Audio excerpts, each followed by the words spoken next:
Hola amigos, ¿qué tal? It's Joe here from Spain Speaks with a weekly review video with Johnny. We'll take a look at some of the things that have caught Johnny's attention this week. So let's go to the video. All right, Johnny, how are you this week?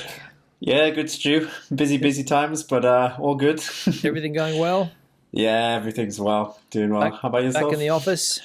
Yeah, another day in the office today. But yeah, still going in just a couple of times a week at the moment. So Getting to yeah, know the facial features of your colleagues? yeah. After a long time of not seeing them. That's right, only virtual meetings for a year or so, getting back into the reality of office life. Indeed, yes. So what's caught your attention this week, Johnny? Well, a couple of articles about Hacienda have caught my eye, particularly about sanctions and them going after people.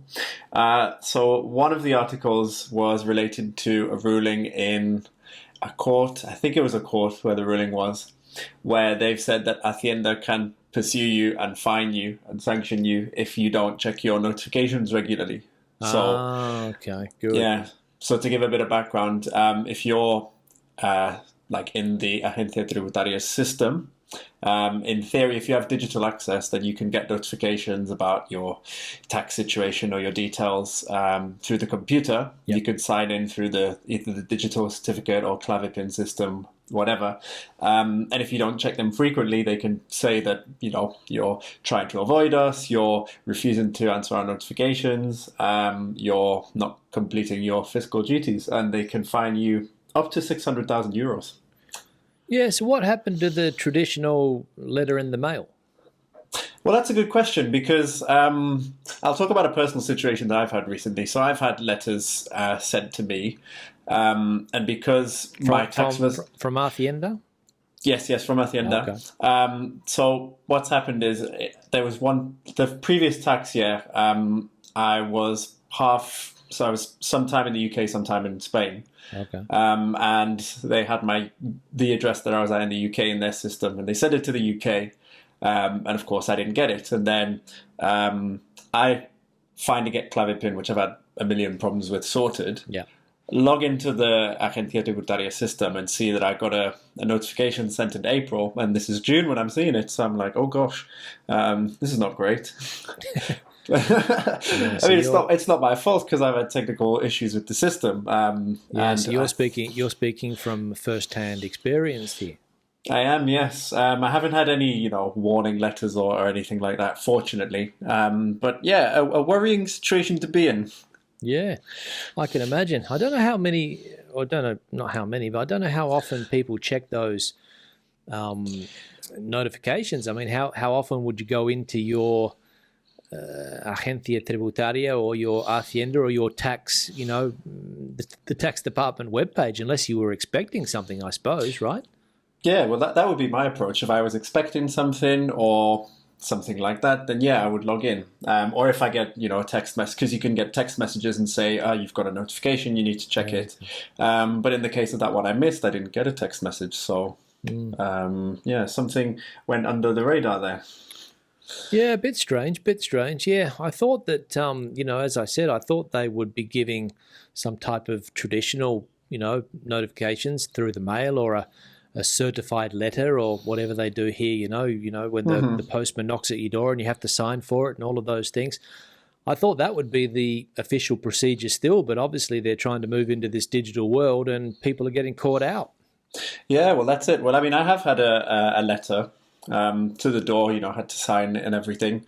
But yeah, this digital system seems to be the way they're going. It's probably a good thing because, as long as you stay on top of it, and you know how to use it, then it makes life a bit easier. You got to stay on top of it. Yeah, I don't know how easy it is. So I don't have an electronic DNI, obviously not being Spanish, so I don't have the digital DNI or whatever they call it now. Yeah. So I have to go through like a type of key in the computer. I don't know what's it called. That do you know? It's like a keychain or something. The digital certificate, yeah. Yeah, but it goes through like a keychain system in the computer or something like that. The digital certificate you have to install. You have to get it first. You have to install it. You have to remember the passwords. It's not the easiest process in the world, It's not, yeah, and I downloaded my certificate on a different computer and I've tried to install it on this new one I have and Yeah. no luck, no luck. The computer just doesn't seem to recognize it, so I have to rely on Clever Pin to get in.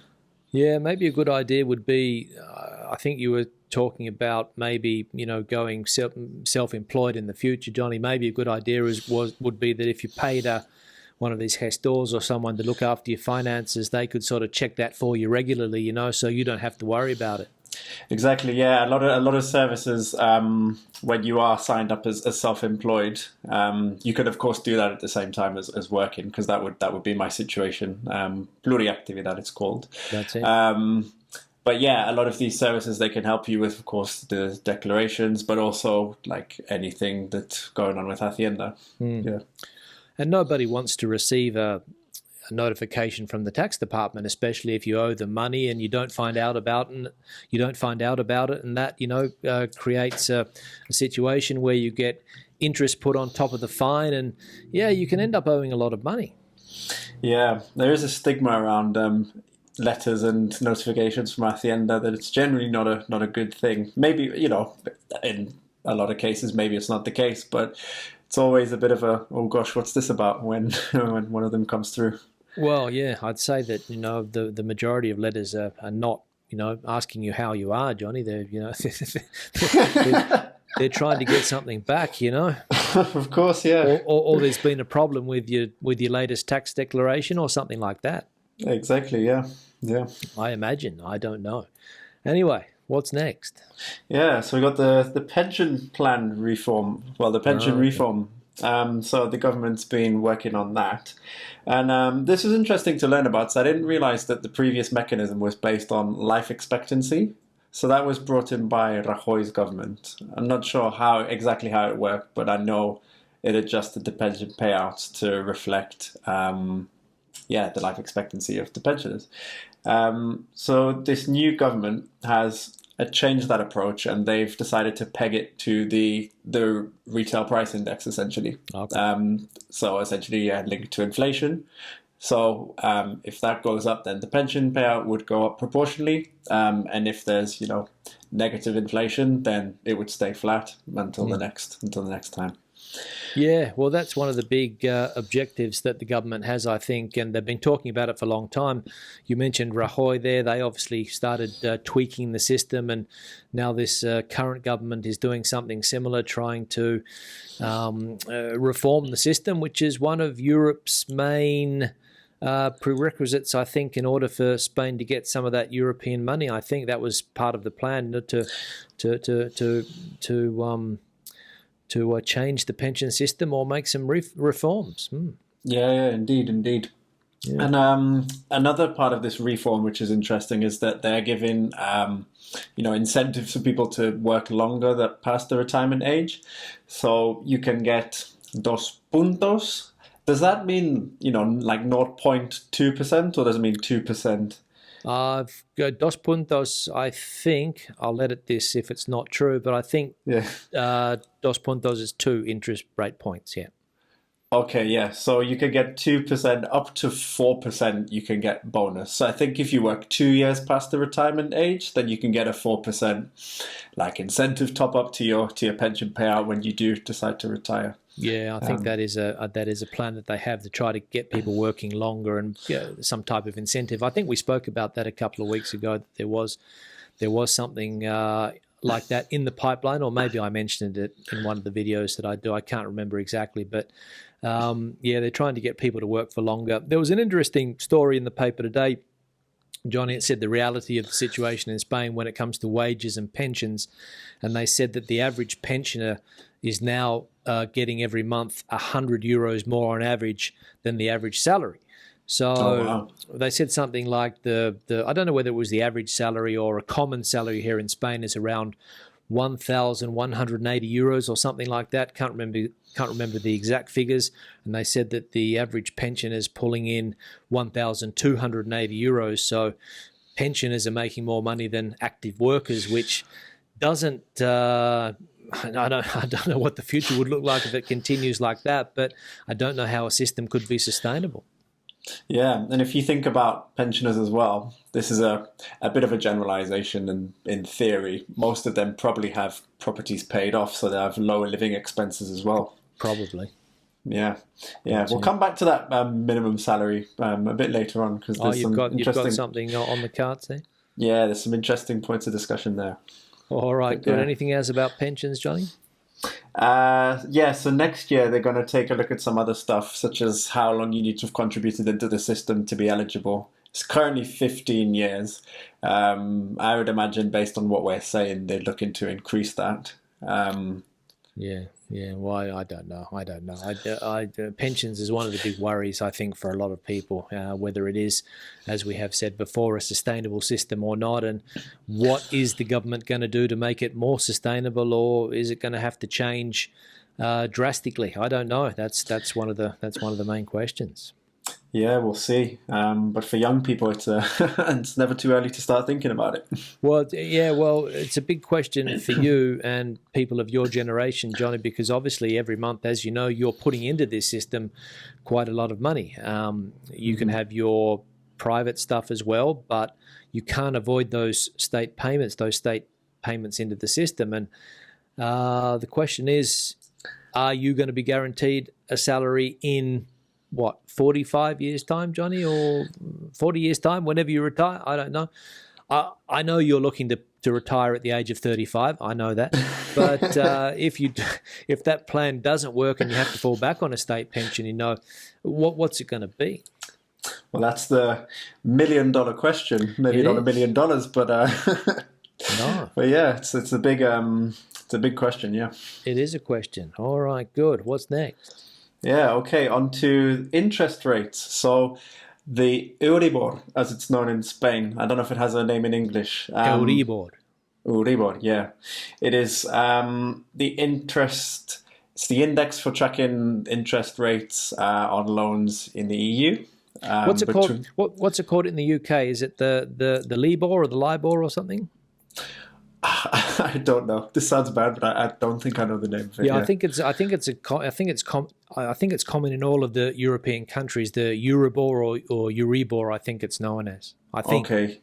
Anyway, so the Euribor, as it's known in Spain, it essentially measures, the interest rates on interbank loans. Yep. But what it's used for in everyday purposes, it's a reference for kind of mortgage interest rates, and it's currently at historic lows. It's negative right now, about minus 0.49%.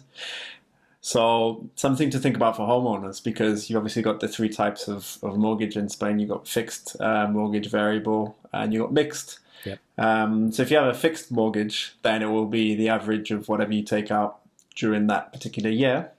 But if it's a variable mortgage or a mixed one, then how the Euribor evolves over time will obviously affect your mortgage payments, the interest.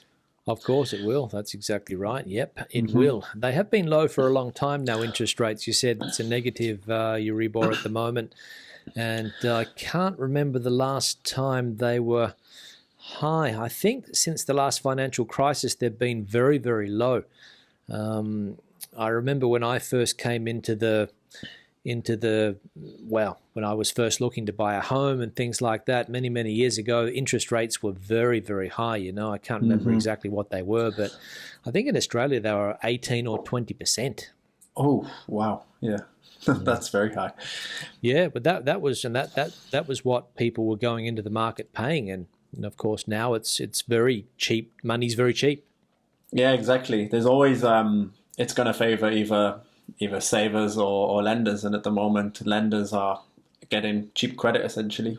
And I think it's very common with this to obviously be able to get attractive mortgages in Spain with the low interest rates. Yeah, well, the banks are suffering. That's one sector that is suffering with these low interest rates. And you speak to people in banks, and they say that the business model's changing. They're just trying to sell products now to make profits. They don't have that mechanism that they had before, with that interest rate mechanism, which was basically a way to print money overnight. A banker would go to sleep and ching ching wake up in the morning with millions of euros more or millions of pesetas more. That doesn't happen anymore. So they have to squeeze customers for commissions and things like that, and trying to sell products. Yeah, so the banking sector really suffering as a result of these low interest rates. Yeah, and it'll be interesting to see, a bit off topic, but interesting to see how inflation comes over the next couple of years following the situation we're in, because we talked about the US in one of our episodes a few weeks ago. Yep. But a lot of money has been printed from central banks. And, I think we gave a statistic, didn't we, a couple of weeks ago? We said that, I can't remember exactly what it was, but of all of the money in circulation at the moment, what was it? I think it's 30 to 40% of the dollars that have been printed. 30 weren't. 30 were printed during the pandemic, essentially. Okay, 30%. Yeah. So huge amounts of cash being printed. Yeah. So we'll see what happens with inflation in the future, and again, will governments be able to keep it under control? It's another big question. Yeah, it is. All right, good. And you wanted to come back to something, Johnny? What was it? The minimum salary? Minimum wage. So there was some data in an article in Expansión, I think it was, talking about the salary data in Spain in 2019, year before the current situation. And the headline was that 18% of workers in Spain earn less than the Salario Mínimo Interprofesional, which is the minimum wage, essentially. So, So, what was the main argument here, that salaries are too low, or they need to be increased, or? Some of the interesting stuff that came out. If you look at it by gender demographics, so if you take all the males in Spain and compare and look at the percentage who earn under that, it's 11%. Mm-hmm. If you look at the women, it's 25%. And one of the points they noted on the female statistic is that there's a lot of women who work part-time. And so as a result, they're going to be in the lower end of the earnings graph. Another thing was, it broke down kind of the top paying and the lowest paying professions. So the top ones were like in the renewable energy sector, gas, electricity, finance, banking, all that kind of stuff. Yeah. And then at the lower end, you got like tourism, restaurants, and other services, which wakes up quite a lot of the economy in Spain. So that probably explains some of it as well. Yeah, low salaries are a big problem for a lot of people, especially the ones working in the sectors that you mentioned there. And you're right. Those sectors do create a lot of jobs, and very low-paid jobs, and a lot of people obviously have trouble to make ends meet working in those sectors, because if you're waiting on tables or working in restaurants, kitchen hands and things like that, you're not going to be pulling in a lot of money every month. And I don't know about you, Johnny, but I find the cost of living in a city like Madrid increases on a yearly basis, which obviously it does, according to the CPI, which you mentioned before. But it gets harder and harder, and if salaries are not going up, and Spain becomes a difficult country to live in. I remember when I first came to Spain, 30-something plus years ago, I was amazed at how cheap it was compared to Australia. You'd go out for dinner, paying in pesetas. A beer would cost next to nothing. But now that's not the case. A couple of days ago, we went out. In fact, I can't remember where it was that we went out somewhere here in Madrid, and we had 4 beers. We sat down and we had 4 beers, and they were €4.50 each for a decent sized beer. Okay, I'll give it that. But €4.50 it's a lot of money for a beer nowadays. Here. Mm-hmm. Yeah. I mean, I don't have the same time horizon to compare with as you, but even say 2015 was when I started traveling around and visiting other countries. Even taking then compared to now, you notice a difference. Like in 2015, you'd be like, oh yeah, this is cheap. And then today, for me, I can't say that stuff necessarily seems expensive all the time, but you think it's reasonably priced. Nothing particularly stands out as, oh, that's cheap. Yeah, well, I suppose it depends on your salary and your spending power. But like I said, if you are making that €1,000 or just above that, let's say 1,100, 1,200 euros, and you're paying in Madrid €400 for a room, which is what you pay, maybe more.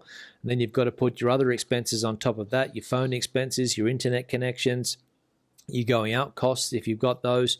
You're not left with a lot of money at the end of the month. Indeed, yeah. And with electricity prices going up, which we've seen, the government has decided to act on that. You've probably seen the headlines, Johnny, that for some people they're going to slash I think it's the VAT, they're going to slash from 21 down to 10 or something like that. Yeah, I did see that, yeah. I paid €1 more for my haircut yesterday as a result of You paid €1 more as a result of the increase in electricity. Yeah. So they said, Johnny, the clippers, it cost me €1 more to charge them, so I'm going to pass that on to you. Is that what you were told? Nah, he said the bosses put the prices up because of the electricity bill going up. Yeah, I mean, I understood it. Yeah, of course you understand it. Yeah. €13 instead of 12. Yeah, well, that's it. Mine's probably gone up from 8 to 9 next time I go. Yeah, I'll be in for a shock. But what was I going to say? Yeah, so with all of these increases in prices, salaries seem to remain stagnant for a lot of people. And you know, as I said, getting harder and harder to make ends meet for a lot of people. Yeah, I think it's a trend, not just in Spain but elsewhere, but particularly in Spain. You know, it's becoming harder and harder if there's wages stagnate and cost of living's going up. Then yeah. Well, one of the things that I remember, and I've spoken about this before, and maybe we have as well, is that when Spain joined the euro back in, can't remember when it was, but back in the late 1990s, maybe early 2000s, when Spain went into that Eurozone, one of the things people were hopeful for was that wages were going to go up to those European levels. And here we are some 20 years later, and it doesn't seem to be the case. So, well.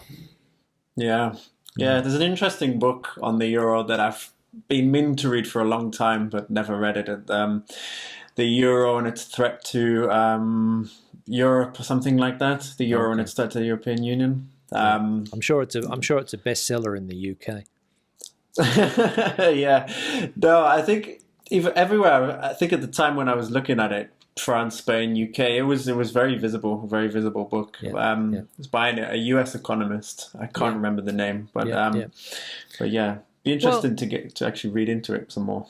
Yeah, I mean, at the end of the day, obviously, I'm not an economist, Johnny, but the euro is an experiment. I mean, I don't think it's been done before, and I'd love to be proved wrong, but I don't think it's been done in modern times. A lot of the currencies have been around for a long time, and the euro joining, I don't know how many countries, 27 countries in the Eurozone, joining them together. I mean, it's a big experiment. Yeah, off the top of my head, I think maybe some Central African countries share the Central African franc, but yeah, I don't think it's on the same scale as the EU has tried to do with the euro. Yeah. Well, I can't think of any countries in South America having a common currency. Different countries have pesetas, pesos, but they're individual pesos. Exactly. Yeah. The States has the dollar. Canada has a dollar, but it's a different dollar. Australian dollar, different to the New Zealand dollar. So the euro is an experiment on a huge scale. It is indeed, yeah. It is, and I probably won't be around to see how the experiment ends, but hopefully it improves for salaries in this country. But anyway, we'll see. We'll see indeed, yeah. All right, good, Johnny. Anything else today? That was all for today, Stu. All right, good one. We'll catch up again next week. Good speaking to you, and have a good rest of the week. Yeah, you too. Take care. All right, see you later. So there we go. That was the weekly review video. Questions and comments, please leave them in the section below. Debate the situation out as you normally do. Give the video a thumbs up if you liked it, thumbs down if you didn't. I'll see you in the next one. Hasta luego.